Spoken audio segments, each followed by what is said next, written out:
शेतकरी मित्रांनो, ज्यावेळेस आपण ड्रॅगन फ्रूट लावतो, खाली आपण एक रोप लावलेलं असतं, त्याच्यापासून आपण एका रोपापासून एक फांदी वरती घेऊन येतो आणि ही फांदी ज्यावेळेस रिंग लेवलला येऊन कर्व होते, रिंगच्या बाहेर येऊन, त्यावेळेस ही फांदी थांबल्या जाते. थोडीशी काही फांद्या थोड्या लांब जातात, काही फांद्या थोड्या वरती, म्हणजे एक विदभर आकार झाला की थांबतात आणि ते कर्व झाला पहिलं पान, त्यानंतर याला अशा प्रकारच्या नवीन फांद्या फुटतात आणि ह्या नवीन फांद्याच आपल्याला मेन आहेत. याच्यापासूनच आपल्याला खूप जास्त फ्रुटिंग भेटणार आहे आणि आपल्या रिंगवरती पूर्ण कॅनोपी तयार होणार आहे.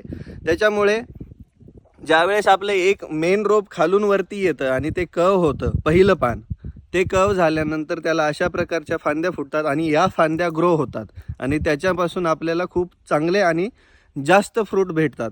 त्याच्यामुळे हे जे मेन पान आलेलं आहे, कर्व झाल्यानंतर थांबल्यानंतर घाबरण्याचं किंवा तो रोग आहे हे समजण्याचं काही कारण नाही.